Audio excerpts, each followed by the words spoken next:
थोड़ा समय लगा to review this laptop as it's new in market. Infinix as a brand launched in 2013 in Hong Kong. लेकिन India में they launched their first product in August 2018 and in 2020 they finally launched their first laptop and other electronics like TV and all. So कह सकते हैं कि भाई 11 साल से market में है Infinix. अब जाकर इन्होंने एक गेमिंग लैपटॉप लॉन्च किया जिसका नाम है GT Book. पर आज की डेट में इतनी बड़ी-बड़ी कंपनी है यार, क्या ये कुछ कर ले जाएगा या कुछ कर पाएगा? देखो यार, लैपटॉप तो अलग अलग ब्रांड लॉन्च करते रहते हैं, लेकिन गेमिंग लैपटॉप कम ब्रांड लॉन्च करने का हिम्मत या खतरा मोल लेते हैं। मैंने इसको फ्लिपकार्ट से 1-1.5 हफ्ते पहले मंगाया था। चलो थोड़ा बॉक्स कंटेंट आप लोगों को दिखा देता हूं कि साथ में हमको मिला क्या है।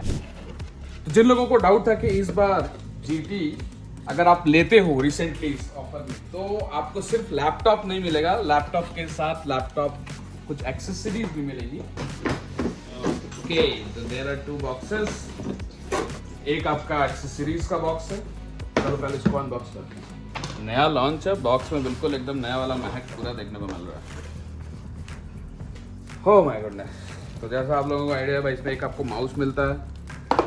आप चाहो तो चेक कर सकते हो एक बार लगाकर। सिमिलरली आपको एक हेडफोन मिलता है जो कि देखने में काफ़ी बल्कि है, और एक माउस पैड एज सिमिलर। भाई इसमें तो कुछ चेक करना नहीं है, बट स्टिल मेन जो मेरा मुद्दा है वो है कि भाई लैपटॉप सही होना चाहिए। एंड लैपटॉप में भी आप देख सकते हो कि यहाँ पर सील पैकेजिंग है। लोगों को काफ़ी इंतजार था।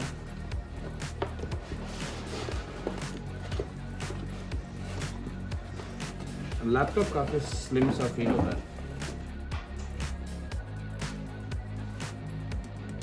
अगर अपने फर्स्ट इंप्रेशन की बात करें तो लैपटॉप मेटल बॉडी जिस पर डिजाइन काफी ग्राफिकल बना रखा है, बट डिजाइन से हमें तब मतलब होगा जब काम सही करेगा। वैसे टॉप पर इन्फिनिक्स का आपको ब्रांडिंग देखने को मिल जाता है। साइड में मिडिल में आप जो सर्कल देख रहे हो, यहाँ पे लिटरली एक kind of glass kind of material को इनक्राफ्ट किया गया है एंड इट लुक्स ब्यूटीफुल। जब अलग अलग लाइट में थोड़ा सा चमकता है एंड ऑल है, मींस अलग से शाइनी ग्लास टाइप मटेरियल लगा रखे हैं, सो अच्छा लगता है। एंड लैपटॉप रियली में स्लिम तो है, जिसका वेट सिर्फ 2.1 kg है एंड 210 वॉट का आपको चार्जर देखने को मिलता है। इन दोनों को मिला के 2.9 kg के अराउंड है, तो आपको कंधे पर ज्यादा बोझ नहीं महसूस होने वाले, because gaming laptop approximately 3.5 kg के अराउंड होता है। एक बात जो अच्छी लगी वो ये है कि डिजाइन बिल्ड पर काफी रिसर्च तो किया इन लोगों ने। हिंजेस रियली में काफी स्टेबल है, जो मुझे उम्मीद नहीं था एक नए ब्रांड से। टॉप साइड से विजिबल रहता है आपका जो हिंजेस है। नॉर्मली मैक्सिमम प्रीमियम लैपटॉप्स में आपको हिंजेस विजिबल नहीं होते, बट दैट्स ओके। वैसा कोई लुक में डिफिकल्टी या लुक में खराब नहीं लग रहा। अप्रोक्सीमेटली 120 डिग्री तक ये लैपटॉप आपका ओपन हो जाता है, उससे ज्यादा मत करना। वेट रेशियो काफी अच्छा है, हिंजेस की क्वालिटी अच्छी है। जैसा मैंने आपको बताया, लैपटॉप का lid easily single hand open हो जाता है। अब पहले बैक साइड देख लेते हैं, फिर अंदर की बातचीत करेंगे। अगर बैक साइड अगर आप देखोगे इस लैपटॉप का, तो भाई वो तो पॉलीकार्बोनेट में है, ऊपर मेटल है, लेकिन ये डिजाइन का आइडिया इनको दिया किसने? काफी यूनिक इन्होंने इस बार बनाने का कोशिश किया। इस बार क्या पहली बार जिसमें वेंट्स एंड स्पीकर्स ग्रिल सबको ऑरेंज कलर से हाईलाइट कर रखा है। आई थिंक रबर ग्रिप्स थोड़े और होते तो बेटर होता। जैसा आप देख सकते हो कि एक ये 2 और ये 4 है, थोड़ा सा और हो सकता था, तो आई थिंक और बेटर ग्रिप मिल जाता। लेकिन अगर अंदर के साइड देखोगे तो यहाँ पर भाई पर्सन टू पर्सन एक्सपीरियंस में डिफर पूरा मैदान ही बना रखा है। फुल साइज कीबोर्ड तो मिलता है आपको, 16 इंच का लैपटॉप है। बस कीज जो है ना, टॉप पर आपको कोई वेंट नहीं मिलता, सारे पीछे के साइड है। कीज थोड़े छोटे फील होते हैं दोस्तों। WSD को हाईलाइट कर रखा है, बट इट फील्स लाइक की थोड़े से छोटे हैं। साथ थोड़ा कीबोर्ड फ्लेक्स इसमें आपको देखने को मिलता है and typing experience is okay, not that good as जो हम normally ROG Strix, Omen, new 16 others में फील मैंने किया। इसलिए मेरा पर्सनल एक्सपीरियंस है दोस्तों। रेस्ट आप लोगों का क्या एक्सपीरियंस जो यूज कर रहा है बताना जरूर। अब मैं अपने एक्सपीरियंस से बेसिस में ये बता रहा हूं। साथ ही अंदर के ये बॉडी को थोड़ा ब्रश्ड कलर सा फील होता है, थोड़ा रफ टाइप टेक्सचर देखने को मिलता है। अगेन ये भी person to person experience differ कर सकता है, लेकिन एक चीज तो लाजवाब है इस लैपटॉप में, जो कि है इसके बैक साइड की RGB। इस प्राइस सेगमेंट के किसी भी लैपटॉप में नहीं देखने को मिलता है। 60,000 के नीचे कौन RGB देता भैया? 4 जोन ही नहीं देते। बट मेरे वाले यूनिट में थोड़ा सा हो सकता है मैन्युफैक्चरिंग डिफेक्ट हो या जो भी हो। आप लोगों के साथ क्या, बिकॉज ये थोड़ा सा स्टिक प्रॉपरली नहीं। तो यार ये बेसिक चीजों को कंपनी को ध्यान देना चाहिए। मैंने दोबारा चिपका दिया तो लग गया, बट थोड़ा बार बीच में बाहर आ जाता है। जहां तक बेजल्स की बात है तो इसको तो काफी कम रखा गया है इन्फिनिक्स में, नो डाउट अबाउट इट। ऊपर बस कैमरा नॉच है तो थोड़ा सा, बट स्टिल बेजल्स पर काफी ध्यान रखा है। पोर्ट्स पे एक अच्छी बात भी है और एक कमी भी, but again it's up to you कि आपको क्या लगता है। जो प्लस पॉइंट है वो ये है कि राइट साइड में आपको एक फुल साइज कार्ड रीडर मिलता है, जो कि आप आराम से 2 TB का SD कार्ड यूज कर सकते हो for keeping your files, movies etcetera, and on the go camera files अगर आप क्रिएटर हो एक्सेस कर सकते हो डायरेक्टली इसके कार्ड रीडर से। ऑन द अदर हैंड इसमें एक USB 3.2 Gen 2 and 1 USB 3.2 Gen 1, एक 3.2 Gen 2 C पोर्ट मिलता है for high data speed transfer with supports 100 watt PD charging, and HDMI port मिलता है for external GPU output. But इस version में and in others which I have checked HDMI 2.0 ही मिलता है as mentioned in Flipkart, and max of the reviewers ने वही बताया है, जिसमें 4K मॉनिटर, मेरा 4K मॉनिटर खराब हो गया तो इसमें उसको पर्सनली चेक कर लेता, बट जो एक यूट्यूबर हैं अपने उन्होंने इसको 2.1 HDMI कहा है। सो आप एक बार रीएश्योर कर लेना पर्सनली कॉल करके इन्फिनिक्स को। मोस्ट प्रोबेबली भाई मैं तो देखो 2K से ज्यादा गेमिंग के लिए यूज करता नहीं, लेकिन कुछ लोग हैं जिनको 4K 144 हर्ट्ज का रिक्वायरमेंट होता है, उनके लिए बता रहा हूं। So in this laptop you will get 4K output at max 60 hertz, but ये पार्ट आप एक बार रीचेक कर लेना। कंपनी हर जगह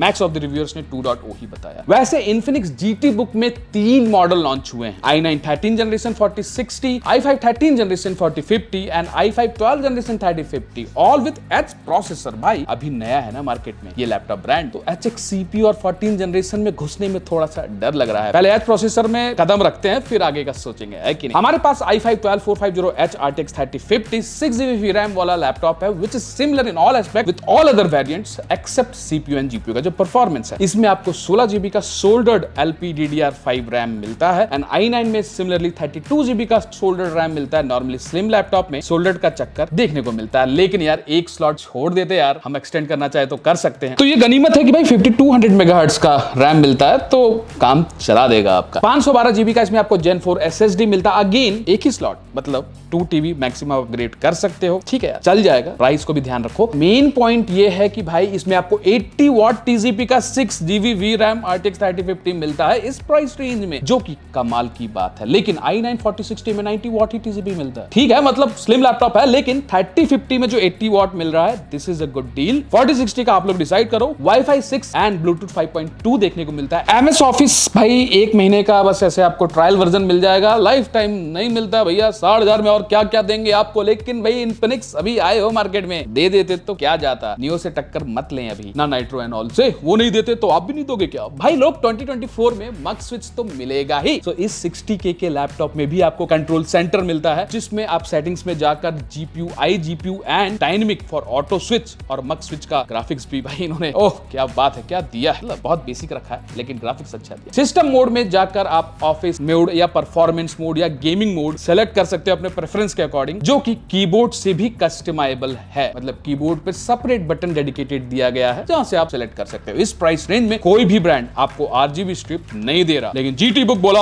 हम देंगे। काम ऐसे कैसे चलेगा। अब इसके RGB को कस्टमाइज करने से रिलेटेड काफी क्वेरी मिल रही थी कि भैया कस्टमाइज नहीं हो रहा, सिंगल कलर में अटक गया। कंट्रोल सेंटर में सिस्टम मोड मिलता है, जिसमें अगर आप ऑफिस या परफॉर्मेंस या गेमिंग सेलेक्ट करते हो उसके अकॉर्डिंग अलग लाइट रिफ्लेक्ट होती। अगर आप गेमिंग सेलेक्ट करते हो तो इसमें आपको फुल RGB का मजा मिलता है, मतलब वो जो ब्रीदिंग इफेक्ट होता है। रेस्ट लाइट मोड में जाकर आप उसको सिंगल कलर डिफॉल्ट भी सेट कर सकते हो, लेकिन मल्टीपल RGB मोड सिर्फ गेमिंग मोड में ही काम कर रहा था। ये कंसर्न है, माइट भी कुछ अपग्रेड या सॉफ्टवेयर अपग्रेड के बाद ये सही हो जाए, और इसी सॉफ्टवेयर से आप इसके 4 जोन RGB कीबोर्ड के लाइट्स को भी सेट कर सकते हो। जहां तक इसके 4 जोन RGB का फर्स्ट इंप्रेशन था मेरा, दैट्स ओके, बिकॉज इसका कीबोर्ड मेरे को कोई खास इंचेंटिंग नहीं लगा। रेस्ट आप लोग बताओ। अब भाई लोग थोड़ा सा इसका बेंचमार्क देख लिया जाए। मैंने परफॉर्मेंस मोड में बेंचमार्क निकाला था और गेमिंग मोड पे भी, दोनों पे डिफरेंस निकलता है, बट थोड़ा सा हमने गेमिंग मोड पर आपको दिखाते हैं। इसका R23 स्कोर 9700 के अप्रोक्स देखने को मिलता है, जो कि मैंने जब LOQ के सामने CPU से कंपेयर किया तो LOQ के i5 12450H में 10 के अप्रोक्स आया था, बट इसमें भी अप्रोक्सीमेटली सेम ही है। लेकिन सिंगल स्कोर की बात करें तो इसमें 5070 देखने को मिलता है, जबकि LOQ में 1634 मिलता है, थोड़ा सा डिफरेंस है, तो अप्रोक्सीमेटली सेम ही कहा जाएगा। लेकिन रीड राइट एवरेज Gen 4 वाली देखने को ही मिलती है। समरन 5000, ये लगता है Asus ROG Strix से काफी प्रभावित है ये लैपटॉप। RGB स्ट्रिप वो भी देते हैं, ये भी देते हैं, तो इन्होंने बोला हम भी आपको रीड राइट 5000 से ज्यादा नहीं देने वाले। अब जिसका इंतजार था गेमिंग, वो चेक मार लेते हैं। इसमें थर्मल्स का भी आपको आइडिया लग जाने वाला है। पहला ही गेम RDR2 के साथ स्टार्ट करते हैं। DLSS of, DLSS on. आप देख सकते हो कि 14 GB के ऊपर रैम यूटिलाइज हो रहा है, 75 FPS की एवरेज निकाल कर दे रहा है DLSS ऑन में। और कहीं ना कहीं टेम्परेचर को भी आप ध्यान रखना कि 70, 75, 78 भाई जीपीयू आपको 80 वॉट का ही मिलता है, तो उसके अकॉर्डिंग टेम्परेचर जो है वो ज़्यादा नहीं खींच पा रहा या नहीं खींच रहा है, तो जो कि अच्छा है लैपटॉप के लिए जा रहा है। और ये दूसरा गेम काउंटर स्ट्राइक, जिसमें भाई 100-150 FPS DLSS ऑन पर निकाल दे रहा है, क्योंकि काउंटर स्ट्राइक अब भाई जीपीयू इंटेंसिव काफी हो चुका है, तो भाई 79, 80 वॉट पूरा निचोड़ रहा है जीपीयू, तो फुल पोटेंशियल यूटिलाइज हो रहा है भाई, 150 FPS के अराउंड निकाल कर दे दे रहा है काउंटर स्ट्राइक में, तो एक अच्छा फील है। अब यहाँ पे DLSS ऑन भी कर दिए, तो अब देखो 150 FPS कहीं ना कहीं मिल रहा है। वेरी हाई सेटिंग पर हम काउंटर स्ट्राइक को खेल रहे हैं।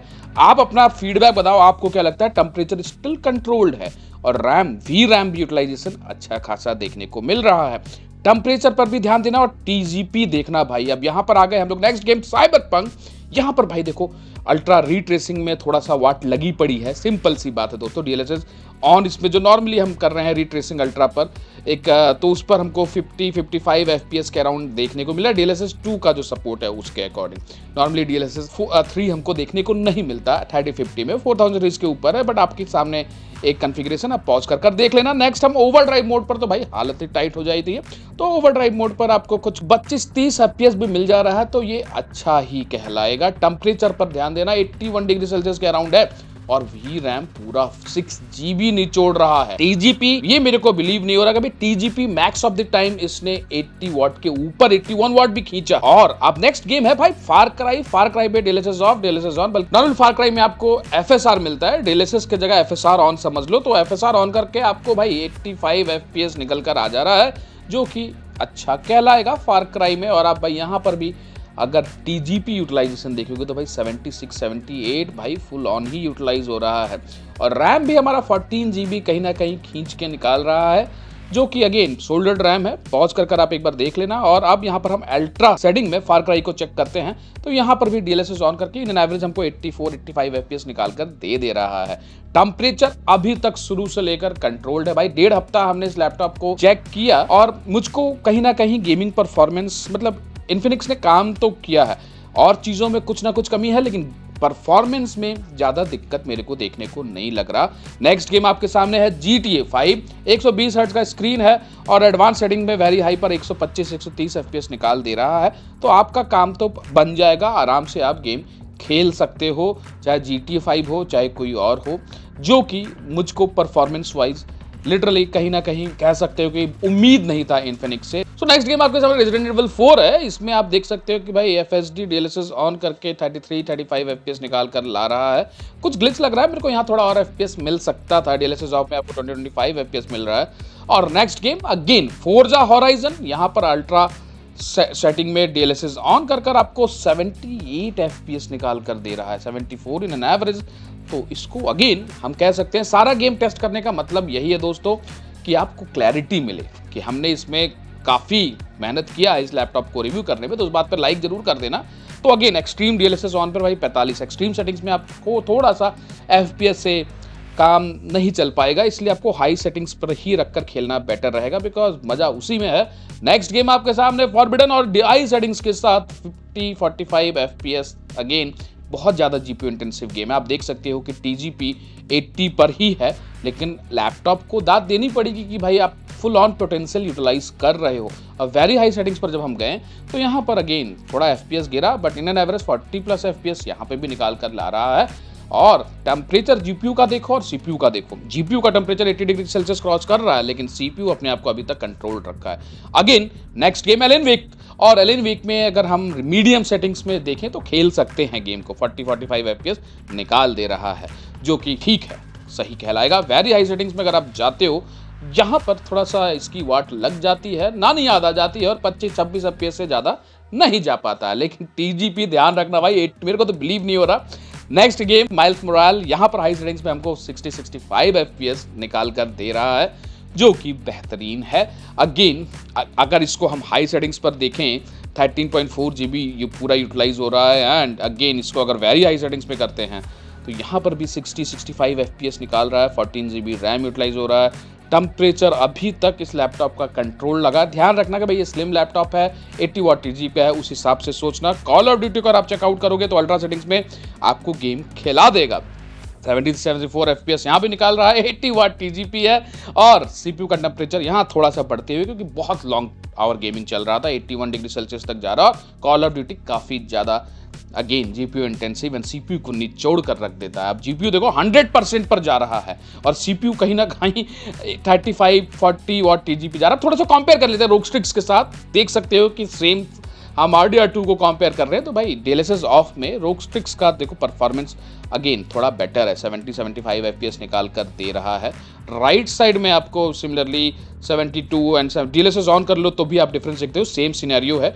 95 FPS लेफ्ट में देखने को मिल रहा है, राइट में 65-70 FPS कह रहा हूँ, जबकि दोनों में DLSS 2 चल रहा था। और ये साइबरपंक का थोड़ा सा आप चेक कर लो, अल्ट्रा सेटिंग्स पर हम चेक कर रहे हैं और अगर FPS का डिफरेंस देखोगे तो DLSS ऑफ था, देयर इज ओवरड्राइव में तो भाई दोनों की ही वाट लग रही है, इसमें कोई डाउट नहीं है। इस रेंज के हिसाब से गेमिंग परफॉर्मेंस सही निकाल कर दिया है, ये मैं आपको एश्योरेंस दे सकता हूं। जहां तक डिस्प्ले की बात करें तो भाई इस प्राइस रेंज में अगेन 100% sRGB, वाह क्या बात, sRGB की फाइट स्टार्ट हो गई है। कुछ दिनों में जैसे मग स्विच कॉमन नहीं हो गया, वैसे sRGB 100% sRGB भी कॉमन हो जाएंगे लैपटॉप में। लेकिन 120 हर्ट्ज का ही डिस्प्ले मिलता है, not 144 hertz. 16 inch full HD IPS anti glare display, 16:10, 1920 x 1200 pixel, 300 nits का ब्राइटनेस, थोड़ा ज्यादा अच्छा होता अगर 400 होता, बट कोई बात नहीं, पैसा भी देखो। सो gaming experience movie watch and Photoshop आराम से चल जाएगा, क्योंकि कलर गैमेट अच्छा मिल रहा है ना दोस्तों। अब थोड़ा एडिटिंग में इसको निचोड़ लिया जाए, आप लोगों का काफी स्पेशल रिक्वेस्ट था इससे रिलेटेड।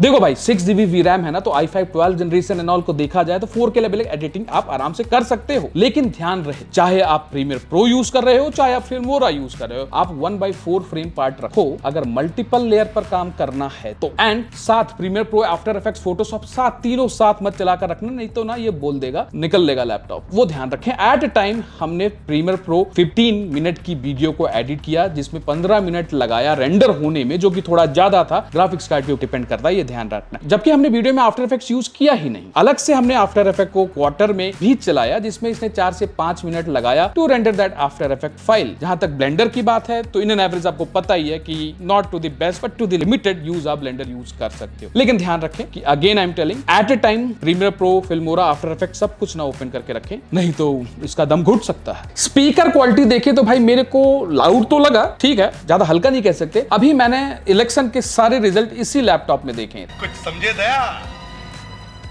हाँ सर, इसका मतलब है, इसका मतलब है तो नॉर्मली क्या होता है ना, अगर साउंड कम होता है कुछ लैपटॉप में हमने जो देखा है, तो भाई साथ में बैठकर देखना मुश्किल होता है। तो मतलब 2-3 आदमी एक साथ बैठकर सुन सकता है। इसमें DTS ऑडियो प्रोसेसिंग इसमें मिल जाता है। रेस्ट आप देखो साउंड, आपको क्या लगता है।